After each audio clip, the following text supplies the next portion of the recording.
en la transmisión en vivo. Les pido siempre su ayuda y su colaboración para poder seguir aportando al ministerio y también poder compartir ahí las enseñanzas que tenemos marcadas. Muy bien.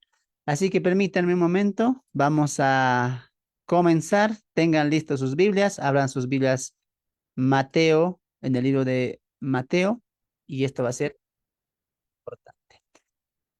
Bueno, gracias, paz y misericordia sea con todos ustedes, amados hermanos y amadas hermanas en Cristo Jesús. Mi nombre es Fernando, muchos ya me conocen, soy de Bolivia y es un placer estar con ustedes en este tiempo que hemos titulado Estructura, Panorama y Síntesis de los Evangelios Sinópticos.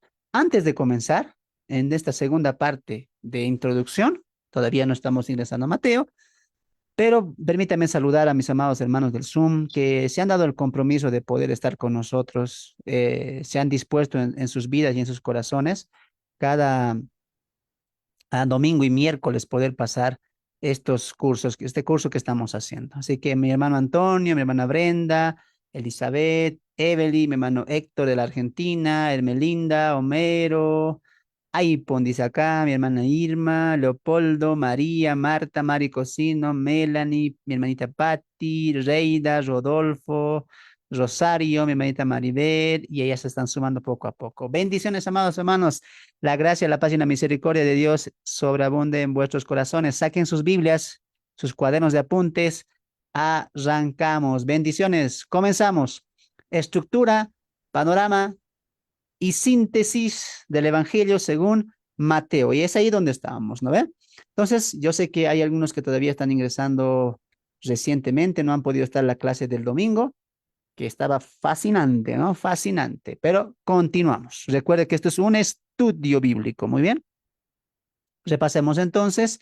Recuerde lo que habíamos visto, las cuatro perspectivas de los cuatro evangelistas, Mateo, Marcos, Lucas y Juan, quienes van a presentar a, en diferentes perspectivas a Jesús, ¿no? Mateo presenta a Jesús como el rey de los judíos, Marcos presenta a Jesús como el siervo fiel, Lucas como el hijo del hombre y Juan como el hijo de Dios, ¿no? Mateo escribe a judíos, Marcos a romanos, Lucas escribe a griegos y Juan escribe de manera universal, ¿no? A todos sin excepción, ¿no? Él lo mismo lo va a decir en su carta, ¿no? Habíamos visto un poco de la introducción, un poco de la introducción. El libro de Mateo comienza con una genealogía que apunta a dos verdades en cuanto a Jesús. Uno, él era el perfecto hijo de Abraham y dos, era el digno descendiente del linaje real. Jesús era de la tribu de Judá y de la casa de David, ¿no? Mateo va a ser el libro puente entre el Antiguo y el Nuevo Testamento, esto en un sentido de preparación en cuanto a la vida espiritual, las costumbres, las autoridades y grupos que aparecen en los evangelios. También el manejo del pueblo de Israel antes y durante la llegada de Jesús. Mateo va a unir varios elementos y eslabones que encontramos en los evangelios que son diferentes a cómo acaba el Antiguo Testamento. Interesante esas palabras, ¿no? Va a unir elementos y va a ser como un libro eslabón. Interesante, ¿no? Esos términos me gustan mucho. Y eso es realmente lo que vamos a ver cuando entremos a Mateo, ¿no? Vamos a comprender ciertas cosas que ya va a ser un apoyo lo que vimos en la introducción a este curso, ¿no? Un poco hablando de los periodos, 6 periodos de las dinastías, ¿no? Muy importantes. Su autor. Su autor es el apóstol Mateo, también llamado por los demás evangelistas Leví. Su oficio era publicano, es decir, que era recaudador de impuestos, esto a los judíos, para los tributos a Roma. Este oficio era deplorable y odiado por los judíos, que lo veían como traición. Él cumplía este oficio ¿en qué ciudad? En Capernaum. Muy bien. Mateo había sido testigo presencial de los milagros de Jesús en Capernaum. También, tras el llamado de Jesús, Mateo accede y le invita a comer a su casa, ¿no? A Jesús. Esto era de condenar por causa de los escribas. Es ahí cuando notamos el repudio por causa de los escribas y judíos a los publicanos. Recuerda que Mateo o Leví tenía amigos publicanos, entre judíos y también gentiles. Recuerda que era visto como lo peor, ¿no? La peor persona, el peor judío visto entre los judíos, y más por los grupos radicales como fariseos, saduceos Sanedrín, ancianos, etcétera, ¿no? Los publicanos sabían que eran la escoria del pueblo judío, no solo por su labor, sino por la relación que había con los romanos, ¿no? Mateo sabía esto y aún así Jesús va y come en su casa, una muestra de la misericordia y la no acepción de personas que hacía Jesús en cuanto a la justificación y el arrepentimiento, ¿no? Ahí es donde Jesús va a decir la mítica frase, ¿no? Yo vine a los enfermos porque los sanos no tienen necesidad de médico, diría Jesús, ¿no? Fecha y lugar descrito. En cuanto a este punto, no se sabe con ciencia cierta el lugar o la fecha con exactitud. En cuanto al lugar, lo más seguro es que se haya escrito antes de salir de Palestina. Esto es lo más probable que aún cuando Mateo escribe esté en tierras judías. Bueno, en cuanto a la fecha, no se puede saber también a ciencia cierta esto. Lo más probable, una vez más, no son datos exactos, es que sea por los años 50 al 60. Lo que sí podemos saber por el testimonio de la patrística, cuando me refiero a patrística, hablamos de los escritos de los patriarcas, ¿no? Conocidos así, llamados así por la historia, los padres de la iglesia, ¿no? A eso se refiere patrística, ¿no? Los escritos de los padres de la iglesia. Eso significa patrística. Es que fue posterior al Evangelio de Marcos y antecedido por la destrucción del templo en el año 70. Es decir, antes de la destrucción, Mateo ya se ha escrito. Destinatarios. Los destinatarios directos eran los judíos que estaban en el territorio palestino y judíos de la diáspora. Palabras claves. Las palabras claves que veremos a continuación son de gran importancia para entender el tema al cual va el apóstol Mateo. Dos palabras importantes y vimos también una tercera, ¿no? La clase anterior. Uno reino y dos monte. ¿Por qué, hermano? Ya expliqué. Si usted quiere saber un poco más de esto, ya está en el primer video donde nos hemos explayado, hemos visto textos, amado hermano, está muy bueno, ¿no? Solamente estoy repasando. Vea el video anterior, Introducción a Mateo, primera parte. Esta es la segunda parte, muy bien. Y creo que acá nos habíamos quedado, ¿no? Ahí, creo que habíamos quedado en palabras claves. Ahora entramos, punto número 5, propósito. Punto número 5, propósito. Repito una vez más, punto número 5, propósito. Perdón, acá está haciendo mucho frío, hermano, mucho frío. Así, por eso estoy un poco abrigado, pues estoy abrigado. A ver, vamos a continuar, ¿ya? Espero que estén listos, cuadernos a la mano. Vamos. Propósito, punto número 5, propósito. La intención más clara del apóstol es demostrar que Jesús de Nazaret es el Mesías prometido del Antiguo Testamento. Entonces, ¿cuál es la intención?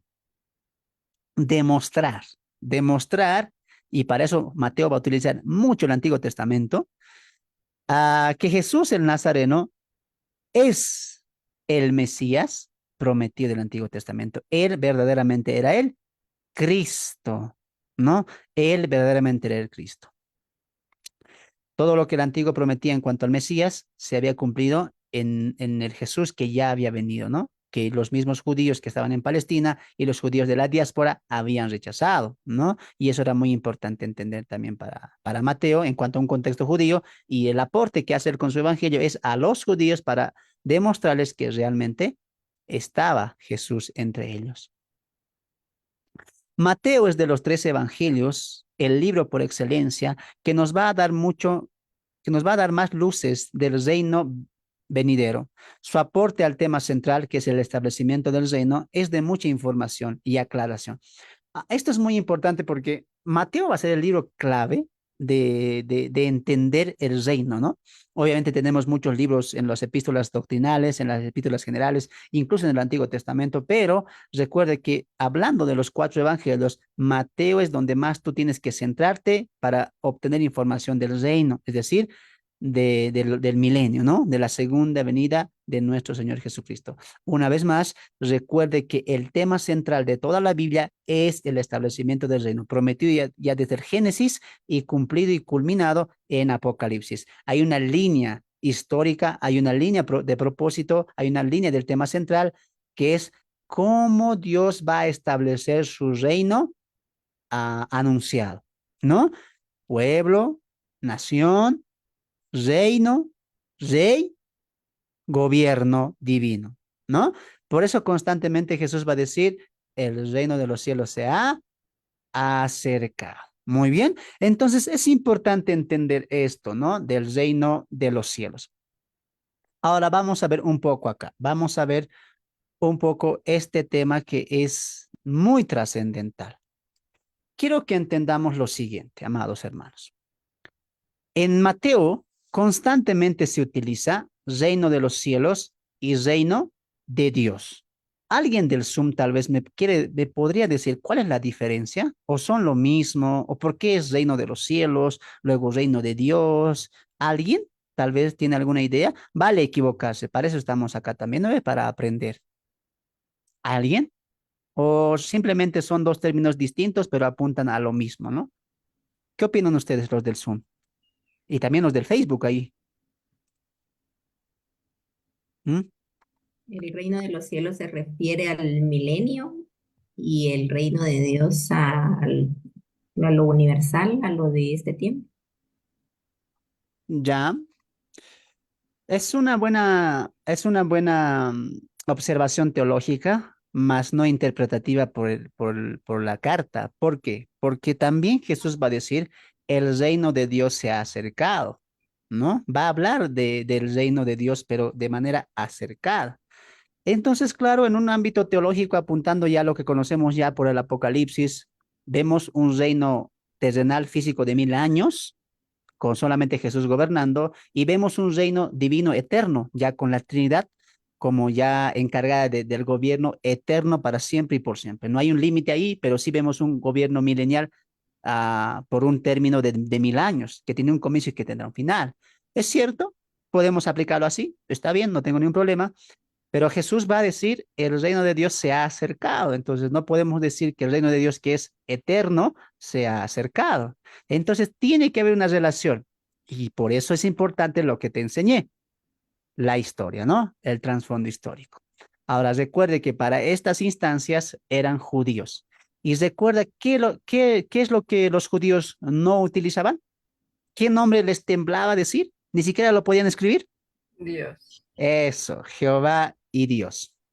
Entonces, anoten sus cuadernitos. El término reino de los cielos, el término reino de los cielos, repito, el término reino de los cielos es un sinónimo, el reino de Dios, o perdón, el reino de los cielos es un sinónimo adoptado por los judíos por no nombrar a Dios, ¿no? Por no nombrar a Dios. Es un sinónimo adoptado por los judíos por no nombrar a Dios. Entonces, ¿quién colocó el reino de los cielos? Los judíos, porque se entendía que era el reino de los cielos, ¿no? Y ellos les costaba decir el nombre de Dios, tanto así que ni siquiera podían escribir porque era muy santo, ¿no?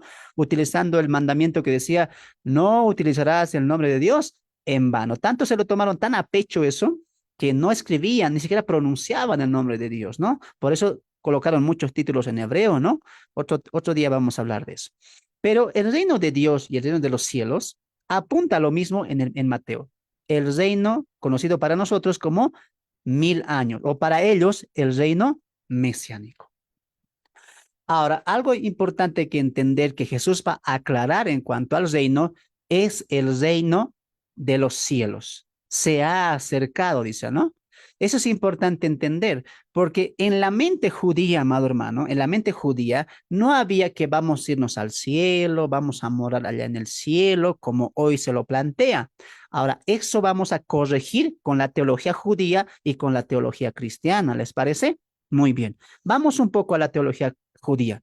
El judío se imaginaba que un día va a ir al cielo, va a estar con la eternidad ahí, casas de oro, mar de cristal. ¿Se imaginaba eso? El judío no cantaba, ¿no? Ya me voy al cielo, mar de oro, mar de vidrio, mar de cristal, calles de oro. Eso no hacía el judío.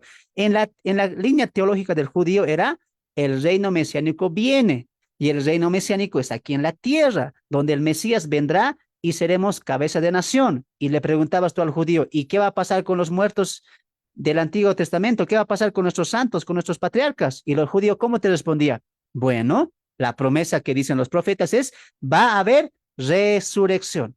Entonces, pensemos un momento como judíos.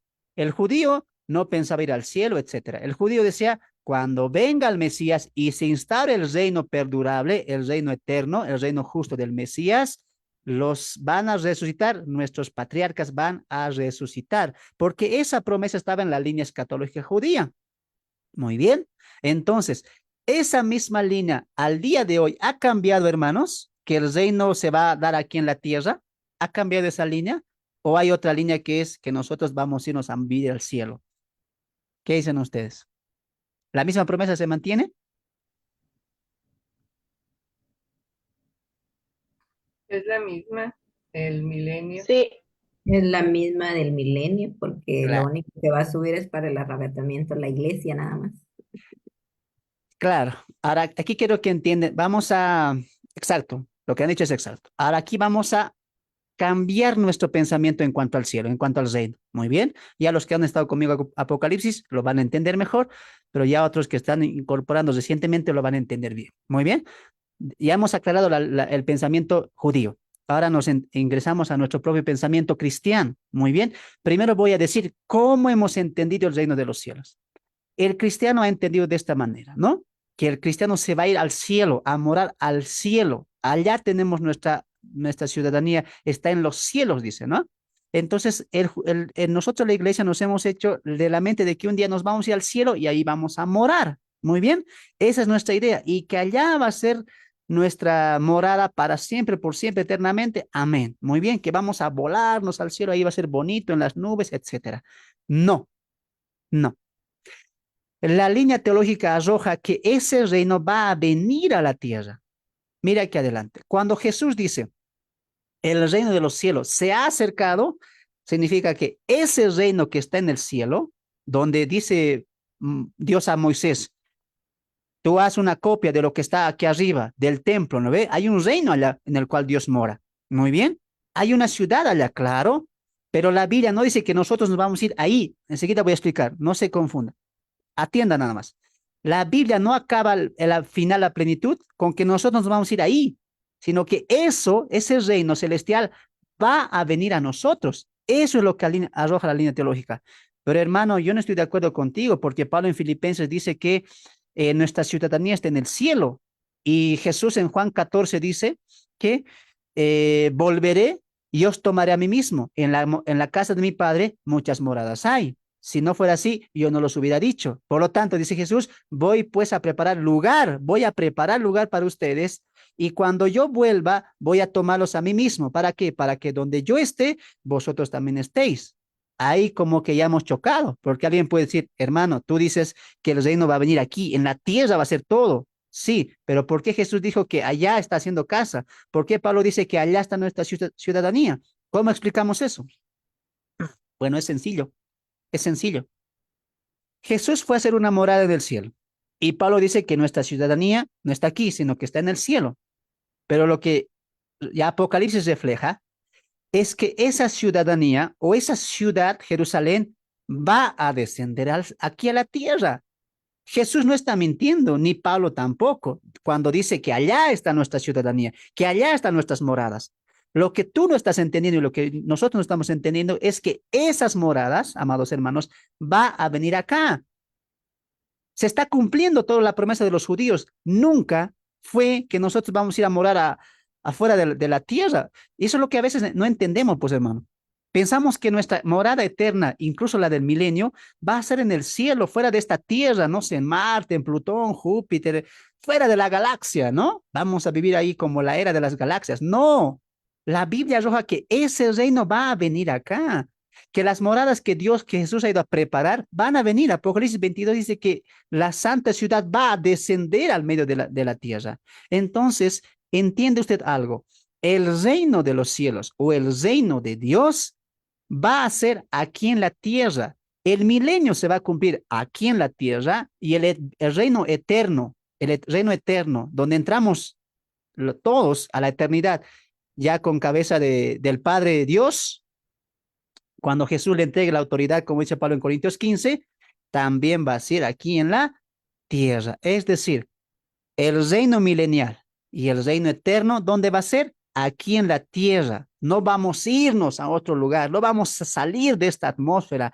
Todo se va a hacer aquí. Eso es lo que ya Apocalipsis nos revela, ¿no? Que todo Dios siempre quiso establecer su reino aquí. ¿Ahora entiendes por qué es el tema central eso? El establecimiento de ese reino divino, el establecimiento de este reino celestial aquí en la tierra. Ahora entiendes la necesidad de hacer cielos nuevos y tierra nueva. Todo va a ser acá. No, hermano, yo quería irme al cielo, dicen muchos. Yo quería estar en Júpiter, fuera de esta tierra. Ya no quería volver a esta tierra, dicen muchos. No, no, aquí va a ser todo. Todo se va a cumplir aquí. Muy bien. Hasta ahí. ¿Tenemos preguntitas en cuanto al reino? En cuanto al reino celestial, en cuanto al reino de Dios. ¿Tenemos preguntitas? ¿Se entendió esa parte, hermanos del Zoom? Si hay preguntas, pueden decirlo, ¿ya? Si hay algún texto que también quieren que explique, lo voy a decir. Pero recuerden, la línea teológica arroja que el reino milenial, ¿dónde va a ser? Aquí, aquí va a ser en la tierra. Y el reino eterno, ¿dónde va a ser? Aquí también en la tierra. Siempre fue el plan de Dios. Por eso es el establecimiento celestial del reino celestial en una tierra física. Muy bien.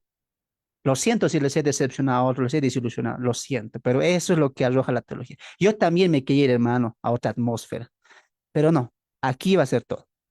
¿Se entendió, amados hermanos, eso? A ver, digan amén, like, no sé.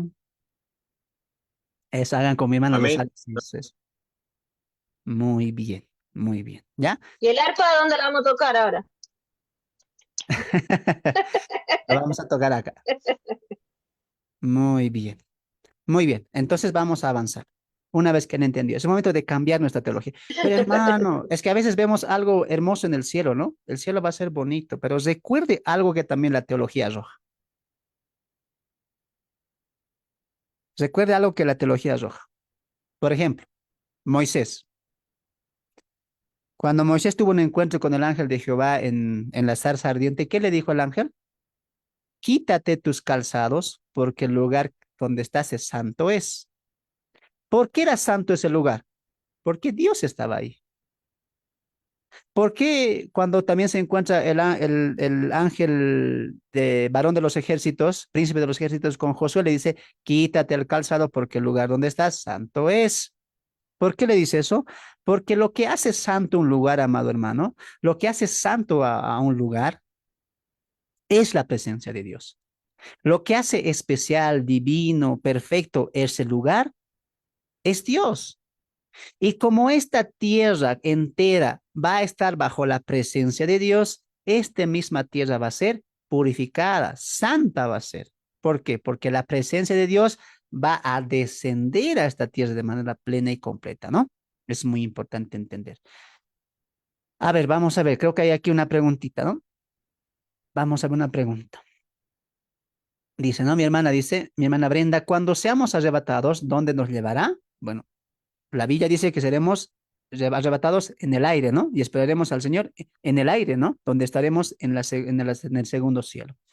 Pero recuerde, hermana Brenda, que aquí no estamos viendo detalles, sino el cumplimiento pleno. Muy bien. Por ejemplo, ¿dónde la iglesia va a recibir el tribunal de Cristo? Las bodas del Cordero. ¿Dónde va a ser eso? En el cielo. Sabemos que está ahí. Pero recuerde que la teología roja que al final ese reino va a venir acá. Por eso volvemos, pues hermanos. Por eso vuelve la iglesia, porque Jesús tiene que gobernar este mundo. Ustedes plántense esta idea. Esta tierra, este nuestro planeta Tierra tan hermoso, tan bello que es, Dios lo ha creado para que aquí instaure su reino. Esa fue su idea. Hermana Brenda, Dios no ha creado esto. No me gusta esta tierra, está fea, cochina, no me gusta. Vénganse toditos a mi reino, al cielo. No, no fue ese el plan de Dios, hermana Brenda. El plan de Dios fue, creo esta tierra hermosa, bella, porque nuestra tierra es hermosa, preciosa es nuestra tierra. ¿Qué culpa tiene del pecado? Ellos no tienen culpa. El hombre tiene la culpa de eso. Pero la creación como tierra, los animales, los vegetales, los minerales, hermana Brenda, Dios creó todo eso perfecto, hermoso. Entonces, en la mente de Dios siempre fue que su reino se lleve acá. Entonces, al final, vamos a llegar a eso. Por eso Jesús dijo, el reino de los cielos se ha acercado, instauremos el reino, ya está ahí acá. Vamos a hacer el reino completamente. Como no se hizo, ya vemos el milenio en la tierra, el reino eterno aquí en la tierra. ¿Me dejo entender? Entonces, los demás ya son solamente aspectos un poco más centrados. El arrebatamiento en el cielo. ¿Dónde el tribunal de Cristo? En el cielo. Pero al final, cumplimiento final, pleno, la voluntad de Dios se ha cumplido desde el Génesis al Apocalipsis, Dios y su reino viene a nosotros. Muy bien. Esa es el cumplimiento final, parcial, pleno, perfecto del establecimiento del reino. Ese es el plan de Dios. Siempre ha sido el plan de Dios eso. Él va a venir a reinar esta tierra que Él creó. Muy bien. Qué bueno que estén entendiendo. No, hermano, así que chiste, dicen otros. No, yo quería irme de esta tierra, dice, ¿no? No, no nos vamos a ir. Es hermosa la creación de Dios, preciosa la creación de Dios. Vamos a avanzar. Estamos en el propósito. Entonces, ¿cuál es el propósito del libro? El reino, ¿no? El reino.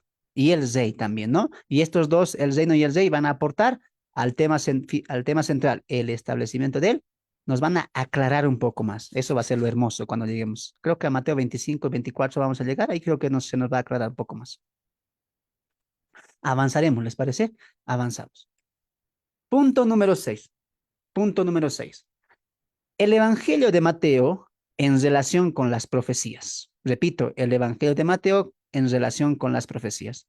En este punto, amado hermano, quiero solamente tocar algunos textos porque es gran cantidad de textos que Mateo utiliza del Antiguo Testamento y esto solamente nos puede arrojar una verdad, que Mateo incluye muchas verdades del Antiguo Testamento. ¿Por qué? Porque apunta al reino, ¿no? Por ejemplo, el 1.23 se va a complementar con Isaías 7.14, el 2.6 con Miqueas 5.2, el 2.15 con Oseas 11.1, el 2.18 con Jeremías 31.15, el 12.17 con Oseas 6.6, el 12.16 con Isaías 42.1 al 4, el 13:14 con Isaías 6:9 al 10, el 13:35 con Salmo 78:2. Y así puedo yo continuar toda la noche porque hay gran cantidad de alusiones que Mateo usa, ¿no? Del Antiguo Testamento. Pero hermano, alguien dirá, pero yo no veo en Mateo mucho la palabra escrito está. Algunas veces sí lo veo, pero no dice tanto escrito está o como dijo el profeta, no dice eso. Recuerde, amado hermano, que no era importante o prescindible colocar eso. ¿Por qué? ¿Por qué, hermano Fernando? Era importante colocar escrito está o así dijo el profeta. Claro, es importante para ti y para mí, pues, amado hermano, que no conocíamos mucho del Antiguo Testamento, pero recuerde que esto está escrito para los judíos. Al judío no tenías que decirle escrito está o así dijo el profeta. No, él ya sabía, está citando a tal profeta.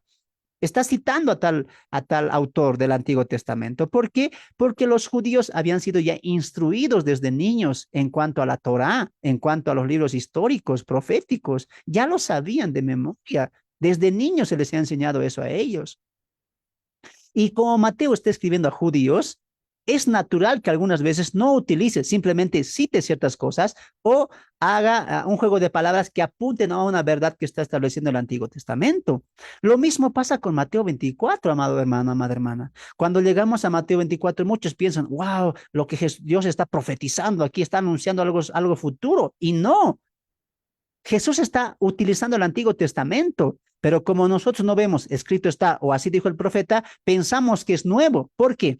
Porque estamos utilizando nuestra mente gentil, pues, nuestra mente alejada al uso del Antiguo Testamento. Pero recuerda una vez más que está escribiendo a judíos. No olvides nunca eso. Entonces es natural. Jesús no va a decir, escrito está, ustedes saben, ¿no? Así dijo su profeta. No va a decir eso. Algunas veces va a decir el texto, va a decir la frase, pero como un judío sabe que es una versión, o perdón, un texto del Antiguo Testamento, lo comprende fácilmente. Entonces, ¿qué estamos entendiendo aquí? Esta verdad. Es interesante notar, subraya esto, anote, que más del 70% del Evangelio, según Mateo, hace referencia al Antiguo Testamento, ¿no? Es interesante notar que más del 70% del Evangelio, según Mateo, hace referencia al Antiguo Testamento. Por lo tal, es importante que tome en cuenta este dato en su estudio.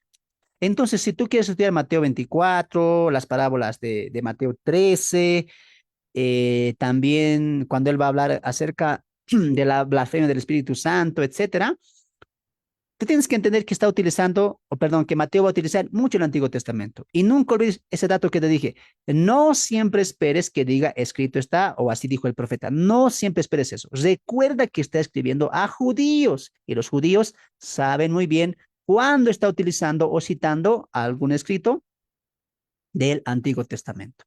Pero con esta información, a nosotros como iglesia, como bolivianos, peruanos, argentinos, chilenos, ¿qué nos cuesta? Que no entendemos el Antiguo Testamento. ¿Qué reflexión nos deja? Claro, no podemos entender el Evangelio de Mateo si no tenemos por lo menos una vista panorámica del Antiguo Testamento. No lo vas a entender. Por eso muchos se equivocan. Sacan cosas equivocadas. Por ejemplo, la parábola de la cizaña. ¿Y sabes cuándo empiezan las parábolas? Nunca fue para los gentiles. ¿Sabes en qué contexto se da? ¿Quieres saberlo? No te preocupes, vamos a llegar a las parábolas. Ahí tú vas a entender. Ah, ahora entiendo. Cuando el hermano Ferran nos dijo, nunca olvides que esto está escrito para judíos, ¿cómo lo entendía el judío? ¿Y cómo tenemos que entenderlo nosotros? ¿Por qué? Porque recuerda que Mateo es parte del Antiguo Testamento. ¿Qué te enseñé, amado hermano? ¿Qué te enseñé? Para los que son nuevitos, anoten. Y para los que son antiguos, vuelvan a anotar también. Es bueno tener más anotaciones. Recuerde, anotamos entonces. Canónicamente, canónicamente, el Evangelio según Mateo, repito, canónicamente, el Evangelio según Mateo forma parte del Nuevo Testamento. Repito, canónicamente, el Evangelio según Mateo forma parte del Nuevo Testamento, ¿no? Canónicamente, subraya eso, coloque en letras mayúsculas. Canónicamente, el Evangelio según Mateo forma parte del Nuevo Testamento. Ahí usted coloque ahí abajito, igual. Teológicamente, subraya eso, o mejor si lo escribe en mayúscula. Teológicamente, el Evangelio según Mateo forma parte del Antiguo Testamento. Repito, teológicamente, o tú puedes colocar ahí un pero antecediendo, sería muy mejor, pero teológicamente, el Evangelio según Mateo forma parte del Antiguo Testamento. Muy bien, entonces ese dato nunca olvide. Pero hermano, ¿qué significa eso? Soy nuevito, apenas entro en mi primera, segunda clase. Muy bien, por amor a ustedes hay que explicar, ¿no ve? Hay que ser pacientes. Entonces, ¿a qué me refiero cuando digo canónicamente? Es decir, por el orden de los libros, por el orden escritural. Mateo se ha escrito, sí, eh, después de la ascensión de Jesús. Sí se ha escrito en ese tiempo. Nadie niega eso. Canónicamente, por orden del libro, por escritura, por tiempo de escritura, Mateo forma parte del Nuevo Testamento. Pero ahora, por el mensaje teológico, ¿dónde está Mateo? No en el Nuevo Testamento, está en el Antiguo Testamento. ¿Por qué, hermano Fernando? Porque en el libro de Mateo aún estamos bajo el viejo pacto, aún se está rindiendo la ley mosaica, aún todavía el legislador es Moisés. Se está tratando con un pueblo judío, no gentil, se está tratando con un pensamiento judío, en un contexto judío, en una historia judía, bajo pactos y promesas judías. Entonces, teológicamente, Mateo, ¿dónde está? En el Antiguo Testamento, porque el Nuevo Testamento, ¿cómo empieza? Con la iglesia, ¿no es cierto? Con la muerte de Cristo, con el derramamiento de la sangre. Claro que Mateo se escribió en ese tiempo, pero su mensaje, ¿dónde te apunta? A la vida de Cristo. Y en Mateo, Cristo no ha muerto. En Mateo, Cristo está haciendo su ministerio. En Mateo, en el libro de Mateo, Cristo todavía está ejerciendo su ministerio. Por lo tanto, no hay nuevo pacto. Teológicamente, Mateo no es del Nuevo Testamento. Por eso no lo puedes tú aplicar a la iglesia. No lo puedes aplicar directamente. Es más, voy a finalizar aquí un poquito, ¿ya? Quiero que entiendan esto, hermanos, ¿ya? Es más, de los 4 evangelios, anota eso, de los 4 evangelios, Solo Mateo hace referencia a la iglesia. Ninguno hace referencia a la iglesia, ninguno. Marcos, Lucas, Juan y Mateo, de los 4 evangelios, solamente Mateo en el capítulo 16 hace referencia de la iglesia como la conocemos el día de hoy, como la conocemos ya en las epístolas paulinas y doctrinales. Pero en los 4 evangelios no existe la palabra iglesia como tal, como la vemos hoy.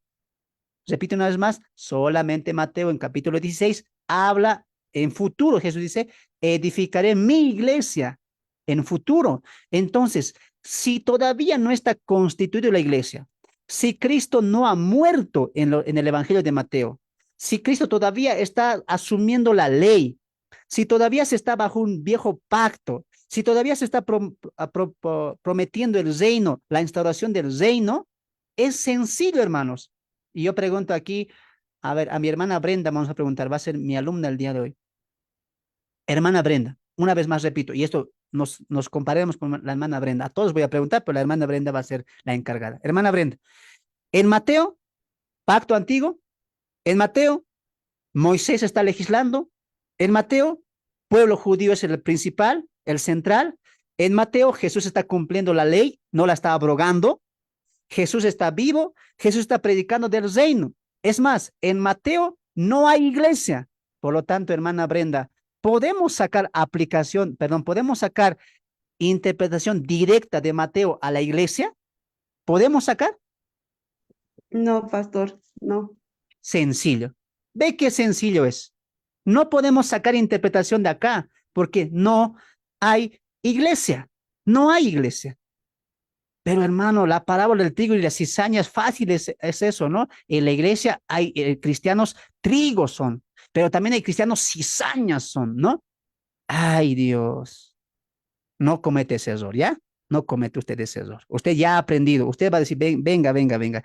Yo he pasado clases, va a decir, ya he empezado a pasar clases de Mateo. En Mateo es teológicamente del antiguo pacto, no hay iglesia. La iglesia lo dice al futuro. Entonces, hermano, vos, ¿cómo interpretas Mateo 18 cuando dice, si tu hermano no te hace caso, no, aunque lleves 2 o 3 testigos, llévalo a la iglesia? ¿Cómo interpretas eso? Me pueden decir, ¿no? Ahí vemos iglesia, llévalo a la iglesia, dice. A ver, ¿quién de aquí quiere sacarse 5 puntos más? ¿A qué iglesia se refiere eso? Mateo 18, cuando dice, ¿no?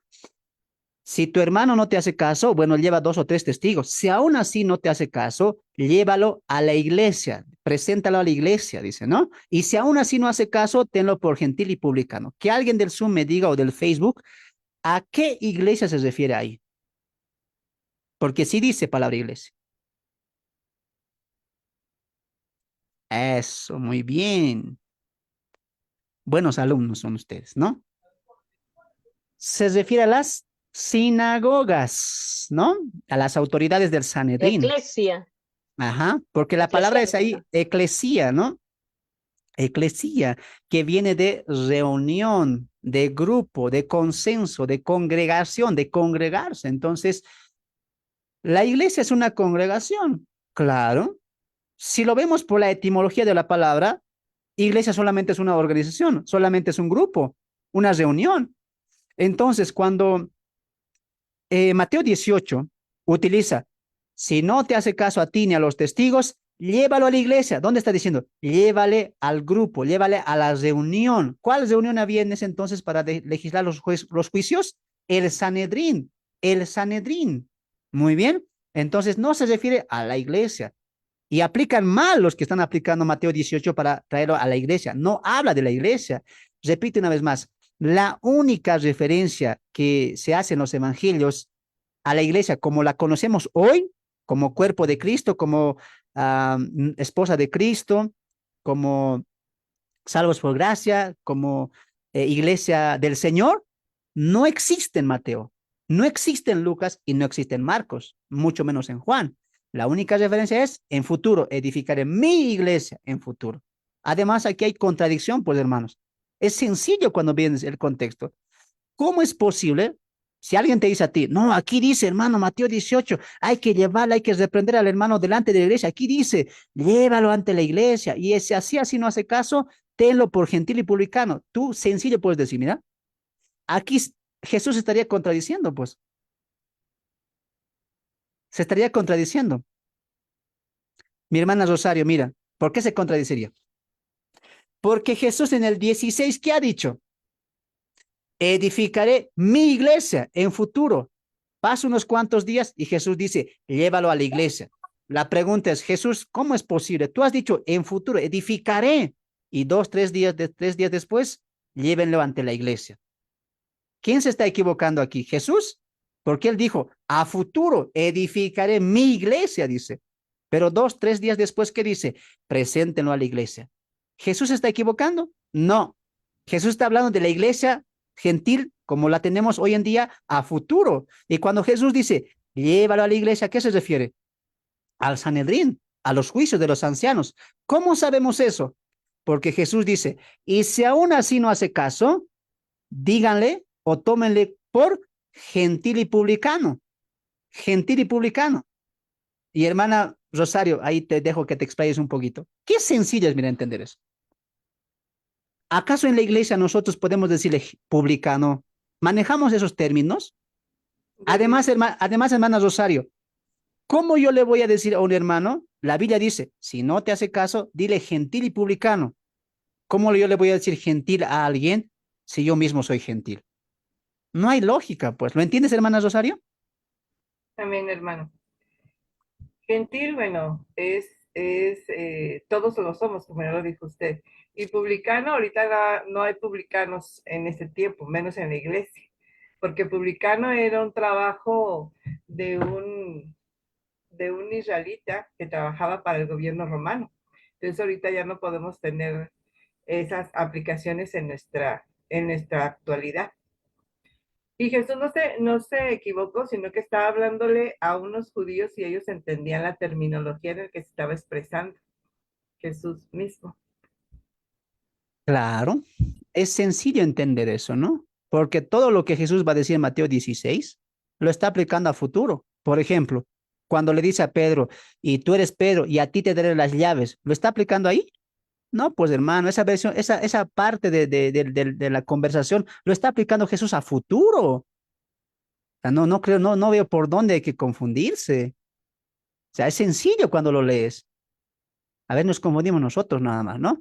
Así que prohibido utilizar Mateo 18 para ir a la iglesia y decir a tu hermano gentil, no hagas eso. Eso es para un contexto judío. ¿Qué estamos aprendiendo aquí? Es importante entender las referencias del antiguo. Ellos entendían muy bien eso, ¿no? Entendían muy bien eso. Ahora entiendes por qué pecadores eran los gentiles. Porque cuando Mateo le invita a Jesús, ¿qué le dice a los fariseos? ¿Cómo es posible que esté comiendo con publicanos y pecadores? La pregunta es, ¿a quién está llamando pecadores ahí? A gentiles, pues. Porque para el judío, el gentil, cualquier gentil que era, pecador. Qué sencillo, ¿no? Cuando entendemos el contexto histórico y la mente de los judíos. Por eso cuando tú leas o estudies Mateo, primeramente céntrate en un pensamiento, en una historia, en un trasfondo judío. No lo veas como tú lo ves ahora. Ah, soy iglesia, yo soy comprado por la sangre de Cristo, Cristo vino por mí, etcétera. No lo apliques así. ¿Por qué? Porque no está aquí nuestro grupo, no está acá. Muy bien, aplícalo como judío, entiéndelo como judío. Y después, claro, puede haber aplicación devocional, puede haber, pero una interpretación bíblica apegada tiene que ir al contexto histórico o al contexto del propósito, que es a los judíos. Muy bien, avanzamos. Entonces, hermanos, tenemos que leer el Antiguo Testamento. Tenemos que saber. No se pierda por eso las clases del panorama del Antiguo Testamento. Muy bueno está eso. 7, promesa cumplida. Entramos a esto. Promesa cumplida. La llegada del Mesías prometido es anunciado desde las páginas del Génesis y hay una progresión en cuanto a su venida, que ya lo vemos efectuado en el libro de Mateo, con un reino postergado hasta la segunda venida. Por eso te dije que Mateo va a unir eslabones, ¿no? Mateo va a mostrar cumplimientos plenos, ¿no? Y ahí entendemos mucho. Ahora, obviamente no lo entendemos por nosotros, ¿no? No lo entendemos por nosotros porque nosotros ya lo entendemos todo. ¿Por qué? Porque tenemos la revelación completa. Pero recuerda que Mateo quiere explicar a los judíos cómo se ha cumplido la promesa. Me dejo entender. Entonces no lo veas, pero yo lo entiendo, hermano. Yo ya he leído. Claro, tú lo entiendes porque tú y yo tenemos la revelación completa, pero ponte en el lugar de los judíos expatriados y los judíos que estaban en Palestina. Les costaba todavía aceptar el cristianismo, aceptar a Jesús. Por eso les va a costar mucho bautizarse. Muy bien, les va a costar mucho creer en Jesús.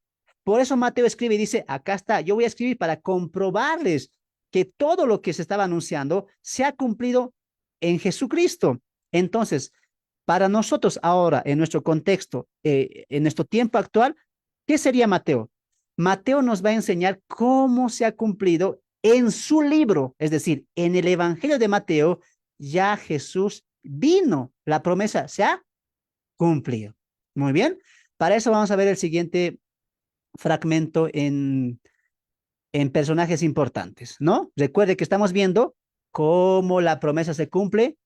Para nosotros sería en el libro de Mateo. Para los judíos sería en Cristo, en su primera venida, a los cuales ellos rechazaron. Muy bien, repito una vez más. Para nosotros, ahora en este tiempo, en esta hora, en esta fecha, como quieras decirlo, vamos a ver cómo se ha cumplido en el libro de Mateo, en el libro de Mateo. Pero para los judíos de esa época, los que están leyendo por primera vez, se está cumpliendo en la primera venida, a los cuales muchos de ellos vieron, participaron incluso en la crucifixión y han escuchado el testimonio de los discípulos de primera mano. Muy bien, comenzamos. La línea de la promesa hasta el cumplimiento va a comenzar con un nombre importante, Adán, ¿no? Desde ahí comienza la promesa. Específicamente en dónde, en Génesis 3:15, ¿no? Cuando se le promete a Adán que iba a venir un vencedor, ¿no? Conocido después para nosotros como el postrer Adán. Muy bien. Entonces, primeramente vamos a un contexto judío, después entramos a un contexto gentil como nosotros, ¿no? Como iglesia, ¿ya? No les quiero confundir. Vamos, entremos a una mente judía. Bueno, Mateo les va a decir, a Adán se le prometió esta promesa. Y recuerden que también viene Abraham, donde se ratifica la promesa. ¿Por qué Adán es importante? Porque ahí comienza, vendrá un futuro vencedor, la descendiente o la simiente de la mujer quien va a herir a la cabeza del calcañar, ¿no? De la serpiente. Entonces, vamos más adelante en una historia judía y el judío entendía que había un pacto hecho a Abraham, el hijo de la promesa, ¿no es cierto? La descendencia y la bendición que estaban hechas en el pacto abrámico. Luego viene Jacob, y los judíos saben eso, que en Abraham, a ver dónde está el mouse, ahí está. Aquí en Abraham, lo resaltante, y quiero que anotes ahí, aquí, ¿qué vas a anotar en Adán? La promesa comienza, ¿no? La promesa comienza, o se da la promesa. En Abraham, en Abraham, comienza el pacto, comienza el pacto. Muy bien, que tiene 3 promesas, ustedes ya saben cuáles son, ¿no? Hermano, ¿por qué aquí no está Isaac? Porque recuerda que en Jacob se cumple la nación, porque a Jacob se le cambia de nombre y se le coloca Israel. Por eso aquí solamente Mateo va a utilizar nombres importantes, claves, ¿no? Para que el judío entienda. Entonces, Adán, por el inicio de la promesa. Abraham, por el pacto de la promesa, ¿no? Jacob, ya vemos el cumplimiento de la promesa, ¿no? Empezamos con los 12 patriarcas y ustedes ya saben la historia. Ahora, aquí ya viene un poco más, se nos esclarifica un poco más, se nos aclara un poco más, porque hasta aquí veíamos un descendiente futuro, un victorioso, una nación grande que iban a ser bendición, cabeza, etcétera. Aquí una relevancia del pueblo de Israel, pero desde aquí, desde la etapa de la monarquía, ya vemos un futuro rey, un Mesías, un Cristo prometido, que obviamente ya lo hemos visto también en las páginas del Pentateuco con Moisés, que ya había dicho, ya había precedido en cuanto al profeta que iba a venir. Muy bien, entonces Judá va a ser importante. ¿Por qué? Por la tribu y la descendencia. Por eso Mateo, ¿cómo empieza su genealogía? Hijo de Abraham, hijo de David. Es decir, era de la tribu de Judá, que ya vemos la promesa y la bendición de Jacob en Génesis capítulo 50. Entonces, un poco más repasamos. Adán comienza la promesa, ¿no? Abraham, pacto de la promesa. Jacob, se cumple la promesa, ¿no? Que se había hecho Abraham. En Judá vemos la tribu de la promesa, ¿no? Ya sabíamos de qué tribu iba a salir. Ya se sabía eso. Lo que no se sabía es de qué casa iba a salir. Y ustedes saben la historia. ¿De qué casa? De la casa del rey David. Entonces, mire la diapositiva.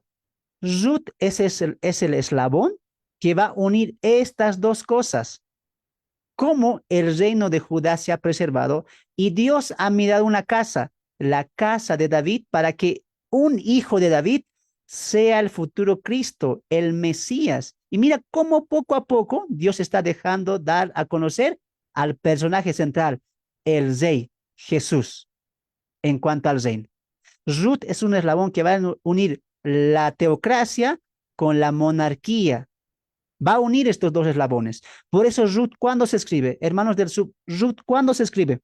¿En la monarquía o en la teocracia? Para que entendamos mejor. ¿Ruth se escribe en la etapa de los reyes o Ruth se escribe en la etapa de los jueces? ¿Qué dicen los del Zoom? Jueces. Jueces, dice el hermano. ¿Qué dice el público? No, hermano, no sé, no he leído Ruth, van a decir. No, pues hermano. ¿Cuándo se escribe Ruth? Muy bien, se las anote entonces, anote y no olvide nunca. Ruth se escribe en la etapa de los reyes. Ruth se escribe en la etapa de los reyes. ¿Quieres que te lo compruebe? Vamos a Ruth. Por poner importancia en la historia bonita de Ruth y vos, hermano, tú no estás entendiendo el libro de Ruth, que es clave en la teología del reino. No, hermano, a mí me han enseñado cinco tips para encontrar a tu voz, así, ¿no? O 5 tips para encontrar a tu Ruth, una moabita hermosa, ¿no? La pareja ideal. Pero te estás olvidando, pues, hermano, de la carne, de la vianda que tiene Ruth. Ruth no solamente escribió para una historia bonita, hermano. Fue escrito para unir este eslabón perdido, que cuando lleguemos a la etapa de la comprensión de los jueces a la monarquía, va a ser un poco más esclarecedor. Muy bien. Entonces vamos, Ruth. Ruth, Ruth capítulo 4. Ruth capítulo 4.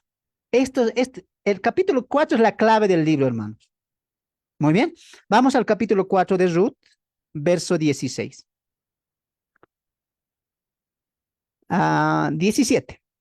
Y le dijeron nombre de las vecinas, diciendo, le ha nacido un hijo a Noemí, y lo llamaron Obed, ¿no? Este es padre de Isaí, padre de David, padre de David. Y la pregunta es, en la etapa de los jueces, ¿sabían que ya existía David? No sabían. El autor de Ruth, que no sabemos quién fue, muy probablemente, si gusta anote también, muy probablemente, y lo más seguro, hermanos, es que Samuel haya escrito este libro. Muy probable es eso. Hermano, ¿acaso no lo escribió Ruth? No. Recuerde, esto es muy importante entender, pues, hermano. Esto es lo que quiero que entiendas. No siempre, dice Ruth, es que Ruth escribió su historia bonita, ¿no? Lo mismo pasa con Esther. Esther escribió su libro bonito, la reina Esther. No. Recuerda que en el canon o en la escritura o en la palabra de Dios, Dios va a colocar sus libros con un propósito teológico. No más que bonitas historias, más que algo bonito, Dios tiene un propósito teológico. Por ejemplo, Ruth, si no lo ves con este foco teológico, te vas a perder en la historia bonita, te vas a perder en el buen trato de una nuera con su yerna, te vas a perder en ese detalle porque tú no tienes comprensión teológica. Toda la Biblia está escrita para comprender teología. ¿Qué significa eso? El propósito de Dios, el establecimiento del reino. Entonces, Ruth, ¿cómo me está aportando al establecimiento del reino y a la presentación del rey? Y Ruth dice, y Ruth es el eslabón, el que va a unir. Esto pasó desde la promesa a la casa, perdón, a la tribu de Judá ¿Y cómo se va a enlazar la promesa del Mesías, del Cristo, a la casa de David? Ese es el eslabón que une Ruth, teológicamente. Muy bien. No sé por qué no están anotando, hermano. No sé por qué no anotan, hermano. Usted se la saben todos. Aquí ya dice, ¿no? Tomando, y le dijeron hombre, y le llamaron Obed. Este es el padre de Isaí, padre de David. Entonces, mira aquí adelante. ¿Por qué creo que es Samuel? Mira aquí adelante. ¿Por qué creo que es Samuel? Porque Samuel está narrando la historia de Noemí, Noemí y Ruth. Narra la historia, y aquí está, pues, hermanos, el propósito del autor. Aquí está el propósito, aquí, exactamente en el verso 17, ¿no? Mira cómo narra la historia. Pasó esto, murieron los dos hijos, se vinieron, tenía dos nueras, etcétera, etcétera. Vino vos, etcétera. Se casaron, ahí está la conclusión. Ahí quería llegar el autor. Y tuvieron un hijo llamado Obed. Este fue el padre de Isaí, este es padre de David. Ese es el punto donde quería llegar el autor de Ruth. Y muy acertado, porque sería Samuel. Lo voy a explicar por qué cuando lleguemos a Samuel. Muy acertado. O sea, sería eso porque él colocó, eso quería demostrar. Cómo se preserva la casa del linaje real, más allá de la tribu real. David. David. ¿Me dejo entender? ¿Sabían eso, hermanos, de Ruth, o les estoy confundiendo? No, hermano, dicen, no. Yo lo veía, dicen, ¿no? Otros dicen, así que chiste, dicen otra vez, ¿no? Sí que chiste, dice. Yo quería que sea una historia bonita. Estos hermanos, no sé, no me responden nada, están callados. Quiero pensar que lo entienden. Avanzamos, hermanos, avanzamos. Están muy serios, hermanos. Ya les dije que el único serio aquí tengo que ser yo, hermanos. Ustedes no, tienen que alegrarme la vida, hermanos. A ver, ¿cómo están los del Facebook? Escríbanos ahí saluditos, comentarios. Ya prontito estamos acabando. Muy bien. Entonces, repito una vez más. Ruth es el eslabón que une la teocracia con la monarquía. Muy bien. La etapa de los jueces con la etapa de David, siendo el punto central del libro cómo se llega a el rey David. Muy bien. Sabemos la historia por el pacto davídico. Luego tenemos la etapa de la preservación, los 400 y algo más años de silencio, donde ¿qué se va a preservar? La casa de David. En esta preservación, ¿quiénes van a intervenir? ¿Quién me dice? Hace un momento dije un libro. Esther. Esther va a ser clave en la etapa de la preservación. Wow, ya quiero llegar a Esther, hermano, ¿no? Muy buen libro, precioso libro, hermano, pero en Esther no se menciona a Dios, no hay un nombre específico en cuanto a Dios, pero tú ahora ya sabes, pues, que Esther va a aportar a la preservación del linaje de David. Mira, hermano, valora estos estudios. De verdad, hermano. Valora lo que se está dando aquí. Espero que lo aproveches, hermano. Si yo hubiera tenido esto, hermanos, hace años atrás, hermano, tal vez ahora sería un teólogo. Ay, hermano, ¿no? Valore lo que se está dando acá. Avanzamos. Y luego, cumplimiento. Jesús. Adán, Abraham, Jacob, Judá, David, preservación y Jesús. ¿Cómo hemos hecho? Inicio de la promesa, pacto de la promesa, cumplimiento de la promesa. Judá sería la tribu de la promesa. Ruth sería el puente hacia la promesa, el puente hacia la promesa. David sería la casa de la promesa, ¿no? Cuando digo promesa, nos referimos a Jesús, ¿no? Y la preservación de la promesa. Y en Jesús, ¿qué vemos? La promesa ya vino. Qué bonitos títulos hemos colocado. Muy bien, hermanos. Haga usted su propio título también. Muy bien. Si le gusta, el mío utilice. Si no, usted mismo busque sus propios títulos. Ojo en cuanto a la promesa. Avanzamos. Avanzamos. Uy, llegamos a esta parte, hermanos. A ver, ¿qué dicen los del Zoom? Si están ahí despiertos, digan, ¿avanzamos o no avanzamos? A ver, va a depender de la mayoría, hermano. Si veo ahí disponibilidad, actitud, ¿avanzamos o no? Amén, pastor, amén. Amén. Amén. Amén. Sí, avanzamos. Amén. 5 nomás de los 30. Betón, prendan sus micrófonos, hermanos. Motiven, pues, hermano. Están callados. Amén. Eso, ahí está. Fuerte. Amén, tiene que decir. Muy bien. ¿Dónde está mi hermana Rina, Melanie, Leopoldo, mi hermana Maribel, mi hermano Santiago? ¿Avanzamos o no?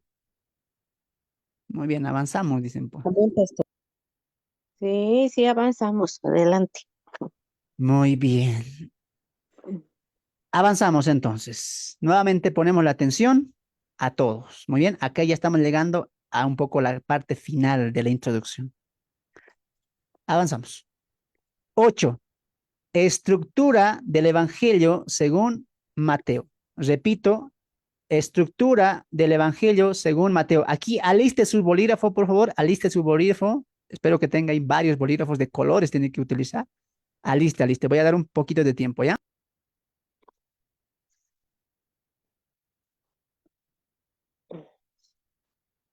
Muy bien. ¿Ya? ¿Ya sacó sus marcadores? Hermano, no tengo. Ya, pues pídale al hijo, al nieto, pídale por un momento, hermano. Pídale regla, compás, transportador, pida todo. Ya arrancamos con la estructura. Yo voy a pasar rápido, hermano, no sé. Tienen que apurarse, tienen que apurarse. Avanzamos. 8. Estructura del Evangelio según Mateo. Mateo es por excelencia el libro que nos va a dar más luces del reino.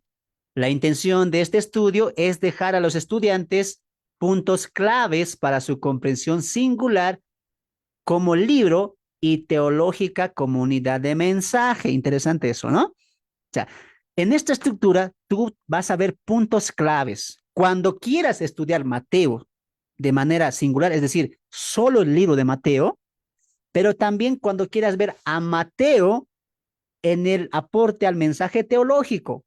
Muy bien. Entonces, mira, te voy a dar esta estructura, te va a servir en los dos puntos. Cuando quieras estudiar Mateo, te sirve. Pero cuando quieras ver a Mateo en el mensaje teológico, hermano, tu vida va a cambiar. Si unes Mateo, más adelante les voy a decir, mejor no me adelantaré. Yo que ustedes me van a adelantar mucho, hermanos. Pero te unen, te va a ayudar en eso, ¿no? Recuerde que esto no es un estudio profundo, texto por texto, palabra por palabra, pero es un estudio estructurado, bien sintético y bien panorámico. Te estoy ayudando mucho, hermano, muchísimo, muchísimo. Por ello, hemos estructurado los 28 capítulos de este libro en 6 divisiones que tendrán temas centrales dentro de cada uno. Vamos a ver estas 6 divisiones centradas, subraya eso, en el rey y el reino. Vamos a ver estas 6 divisiones centradas en el rey y el reino. Muy bien, avanzamos. Número 1, primera división, presentación del rey. Presentación del rey. Capítulo 1 al capítulo 4. División número 2 o estructura número 2, la predicación del rey. Capítulo 5 al capítulo 7. Tercera división, prodigios y autoridad del rey. Prodigios y autoridad del rey.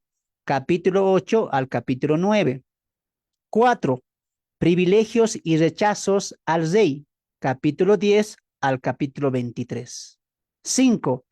Predicciones futuras del rey. Predicciones futuras del rey. Capítulo 24 al capítulo 25. Y por último, postergación del reino. Capítulo 26 al capítulo 28. Y estas son nuestras 6 divisiones o nuestras 6 estructuras que hemos desarrollado para tocar este fabuloso, maravilloso evangelio según el apóstol Mateo. Todos concentradas o centradas en la temática de el rey y el reino, que es el tema y el propósito central del libro. Presentación del rey, predicación del rey, prodigios y autoridades del rey, privilegios y rechazos al rey, predicciones futuras del rey y postergación del reino. Capítulo 1 al capítulo 4. Capítulo 5 al 7, 8 al 9, 10 al 23, 24 al 25 y para finalizar 26 al 28. Entonces vimos acá algo importante. Recuerda lo que dice acá la diapositiva, que estas 6 divisiones van a tener temas centrales cada uno, como ustedes ya lo se ha acostumbrado, ¿no es cierto? Por ejemplo, Josué lo dividimos en 3.